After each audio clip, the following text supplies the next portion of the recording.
خیبر دے موقع تے جنگ خیبر دے موقع تے ایک یہودی عورت نے سرکار نے صلی اللہ علیہ وسلم کی دعوت فرمائی، سرکار نے قبول فرمایا۔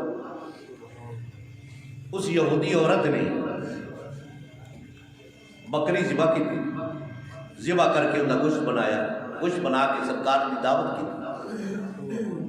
سرکار جب کھان لگے نا ایل کر کے بوٹی چکی یا بکری دی وہ دستی چکی پکی ہوئی روسٹ کی ہوئی، جدو چکی نا سرکار کھان لگے نا اس دستی بھی آواز آئی یا اس بوٹی بھی آواز آئی، سونیا مینو نہ کھانا، مینو نہ کھانا۔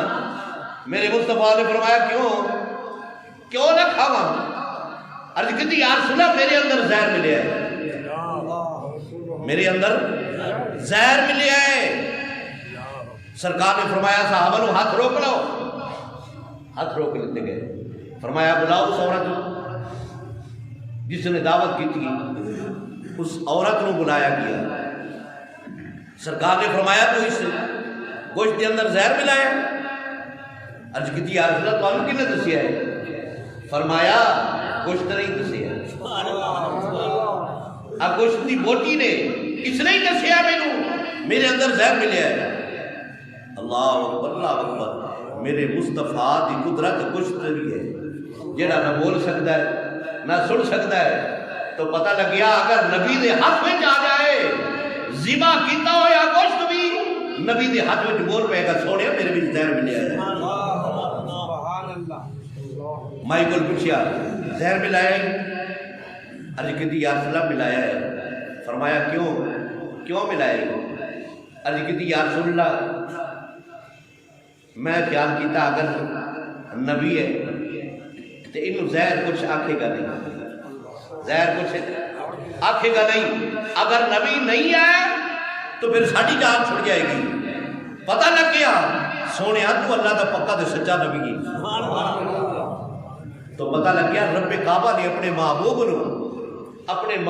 نو گوشت بھی اختیار عطا فرمایا ہے، گوشت بھی قدرت عطا فرمائی ہے، گوشت بھی بول کے دستا ہے سونے میرے اندر زہر ملے ہے۔ حضرت ابو قتادہ رضی اللہ تعالیٰ میرے نبی دے بڑے چہتے صحابی نے اور میرے نبی دے بڑے عاشق نے، بڑے غلام نے۔ جنگے ہو دے اندر سرکار علیہ الصلوۃ والسلام آپ دے کول کھڑتے رہے، جیڑا بھی تیر آتا ہے اج کل کے کدی اپنا کندھا کر چھڑنا، کدی سر کر چھڑنا، کدی گردن کر چھڑنی، سرکار نو تیر نہیں لگن دیتا۔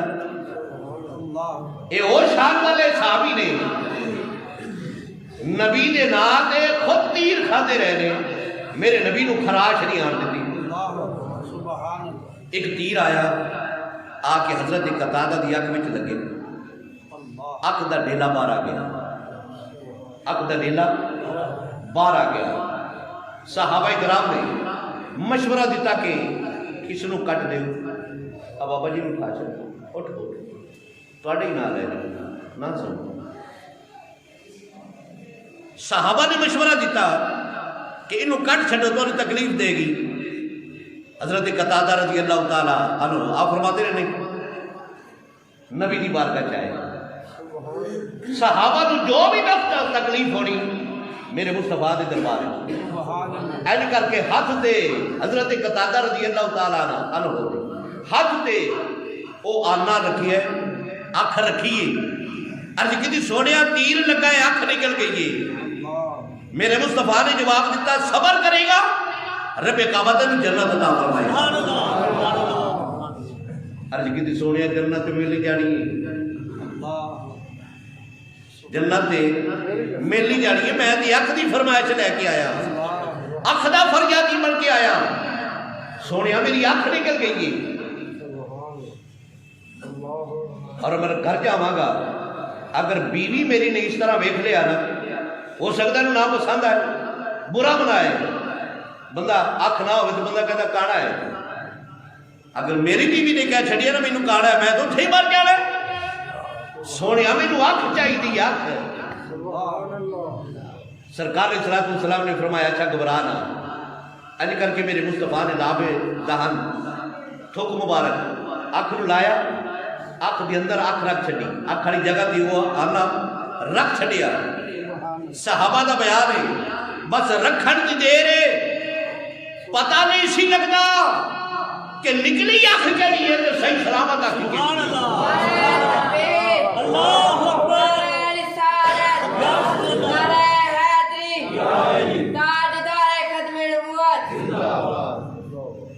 نکلی اکھ کیڑی ہے تے صحیح سلامت اکھ کیڑی ہے. اور پھر دوسری گل کہ حضرت قتادہ رضی اللہ تعالی عنہ تقریباً 100 سال کے قریب گئے. سبحان اللہ. آپ فرماتے ہیں کہ کدی کدی وہ جڑی سلامت اکھ سی نا انہیں کدی کدی دکھ پینا, کدی کدی درد ہو جانا. اور جس اکھ دے میرے مصطفیٰ کی انگلی مبارک لگی ہے پوری زندگی کدی درد نہیں ہوئی, پوری زندگی کدی درد نہیں ہوئی. اللہ اکبر اللہ اکبر. اور یہ حضرت سرکار علیہ الصلوۃ والسلام نے ایک غلام نے مرا, پتہ لگ گیا کہ اللہ رب العزت نے محبوب نو یہ اختیار عطا فرمایا ہے جن دی چاہے نظر واپس کر دے, جن دی چاہے اکھ لٹا دے. سبحان اللہ. نعرہ تکبیر, اللہ, نعرہ رسالت, نعرہ حیدری, شان مصطفیٰ, عظمت مصطفیٰ, نامان مصطفیٰ. جن دی چاہے اکھ واپس کر دے, جن دی چاہے نظر واپس کر دے. سبحان اللہ. یہ نبی نے اختیار عطا فرمایا ہے.